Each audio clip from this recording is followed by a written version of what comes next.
Teman-teman tahu nggak ya, ada orang-orang yang nggak suka banget disuruh gitu ya. Bahkan ketika dia berinisiatif melakukan sesuatu pun, gara-gara kemudian disuruh, malah dia jadi urung melakukan sesuatu. Pernah nggak kayak gitu? Contoh misalnya gini ya, ngelihat teras kayaknya kotor nih ya, terus mau nyapu nih, pas mau ngambil sapu, tiba-tiba disuruh, Zen, sapuin dong. Ah, jadi malas gara-gara disuruh. Pernah nggak teman-teman kayak gitu ya?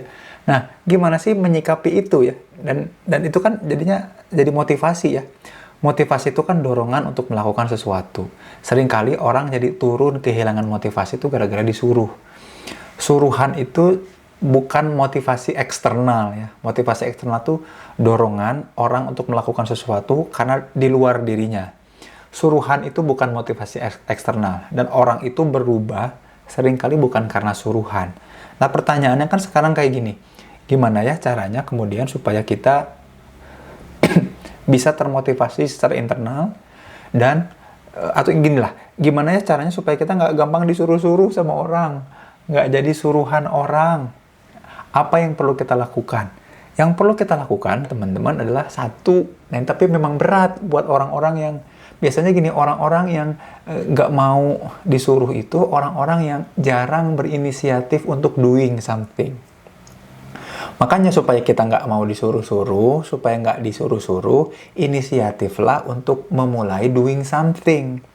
Tapi tetap aja, kalau aku udah menginisiasi dan memulai doing something, aku tetap disuruh-suruh, maka tugas selanjutnya bukan cuman memulai dan menginisiasi doing something, tapi biasakanlah every time we do something, doing with meaning, ya. Nah, dua hal itu yang membuat ketika kita tampil, ketika kita perform, ketika kita melakukan sesuatu, malah inspiring. Orang bukan nyuruh, malah orang jadi ingin melakukan hal yang sama, menjadikan kita referensi, malah butuh bantuan kita. Dan kita jadinya senang ngebantu orang lain, bukan karena disuruh, tapi karena senang kita ngebantuin orang lain. Jadi kalau teman-teman gak suka disuruh-suruh, dan biasanya orang yang gak suka disuruh-suruh adalah orang yang jarang doing something, ya mau nggak mau harus membreakdown, memecah kutukan itu dengan cara pertama, mulai menginisiasi untuk sering doing something, melakukan sesuatu. Dan bukan cuma asal doing something, tapi doing somethingnya with meaning, yang membuat orang lama-lama, kok yang kamu lakukan asik banget, kerasanya bermakna dan bermanfaat, bahkan buat kamu sendiri. Jadinya orang tuh jadi terinspirasi, kamunya jadi inspiring. Jadi, tapi ya balik lagi, memang habitatnya orang yang nggak suka disuruh-suruh adalah orang itu yang memang jarang melakukan sesuatu.